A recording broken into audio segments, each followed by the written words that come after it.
o Google vai vetar os anúncios eleitorais para as próximas campanhas, né? Então se vai ser permitido falar sobre política, sobre marketing político ou temas parecidos.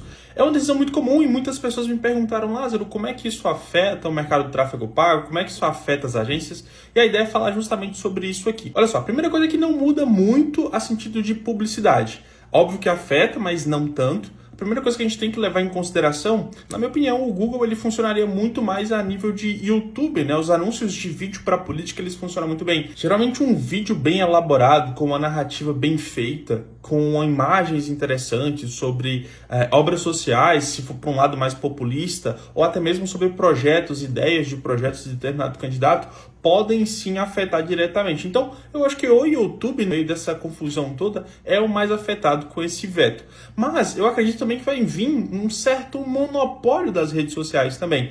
O Meta, plataforma do Instagram e do Facebook, sempre foi a melhor base ou o melhor lugar para você fazer anúncios políticos, principalmente no Instagram e Facebook. A ideia principal de falar sobre temas, chamar a atenção das pessoas, continua por enquanto, né? Isso é como se fosse uma certa ruptura.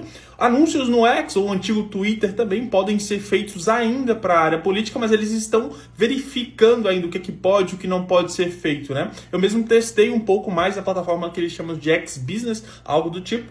Você pode criar alguns anúncios, você pode também fazer uma criação de base de conteúdo. Você pode tentar falar não só sobre política, mas sobre alguns projetos que você tenha, caso você seja um pré-candidato, ou coisas nesse sentido para alimentar mais a sua base, de forma geral, uma própria criação de conteúdo.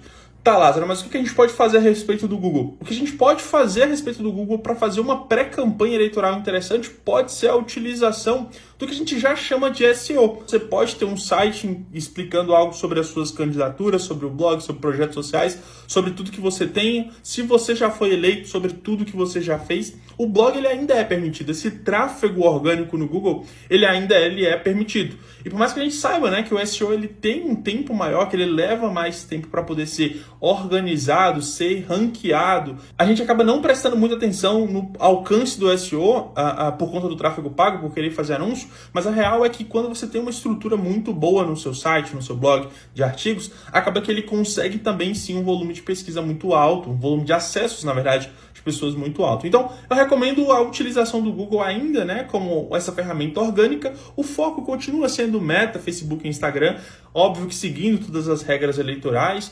mas também a gente tem que levar em consideração que pode sim ser feito anúncios no X, pelo menos por enquanto. Ainda existe essa rixa de se pode ou se não pode, mas eu acredito que vai sim ser liberado os anúncios no X, tá? Anúncios comuns já podem ser feitos, então aquela ideia que eu falei, de distribuição de conteúdo, falar sobre determinado tema, falar sobre assuntos que não tenha necessariamente uma ligação com a política, pode ser algo mais simples. Mas se você quiser saber um pouco mais sobre conteúdo de marketing político, quiser tirar algumas dúvidas específicas sobre tráfego para política, como fazer bons anúncios, é só seguir aqui no perfil que a gente está sempre conversando sobre isso. Fechou? Valeu, até mais.